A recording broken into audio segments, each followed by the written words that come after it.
যে জুলাই সনদের আইনি ভিত্তি দিতে হবে এবং এটা গণভোটে দিতে হবে।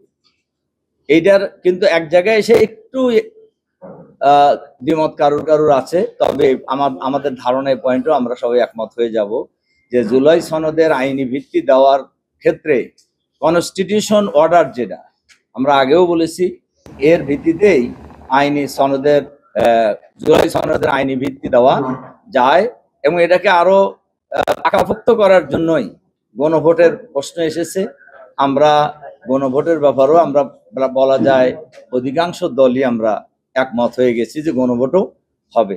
এই গণভোট কেউ কেউ বলছেন আগে নির্বাচনের আগে হইতে পারে, আবার কেউ কেউ বলছেন যে একই দিনে জাতীয় সংসদ নির্বাচন এবং গণভোট জুলাই সনদের আইনি ভিত্তির বিষয়ে এই একসাথেই হবে, গণভোট এবং জাতীয় সংসদ নির্বাচন। এখনো আলোচনা চলছে। আমার ধারণা আমরা অধিকাংশ রাজনৈতিক দলই এ ব্যাপারে আগামী দিনে ঐক্যমত পোষণ করবো এবং জুলাই সনদের আইনি ভিত্তি হয়ে যাবে ইনশাআল্লাহ।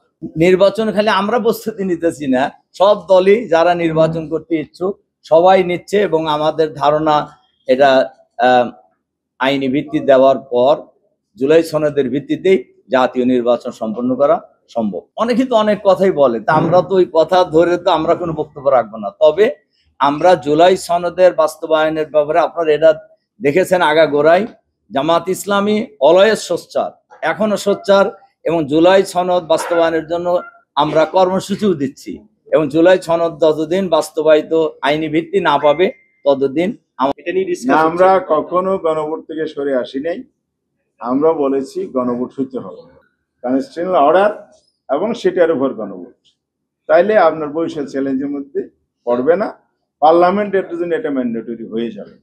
বিএনপি আবার নতুন করে বলছে আজকে পরে আরেকটা গণভোট। আমার মনে হয় এটাও আদৌ প্রয়োজন আছে কিনা এটা আলোচনার বিষয় আছে না। সাংবাদিক বন্ধুদের তো জানার কথা, আমরা কিন্তু গত লাস্ট যে ব্রিফিং এখানে হয়েছে সেইখানেই কিন্তু আমরা এই গণভোটের কথা বলেছি আর কি, কাজে এটা নতুন কথা না। আমাদের আলোচনা আছে চলমান, আর ঐক্যমত কমিশনের নেতৃত্বে যারা আছেন তারা আমাদের বক্তব্য শুনছেন, ওনারাও তো একটা মত দিবেন।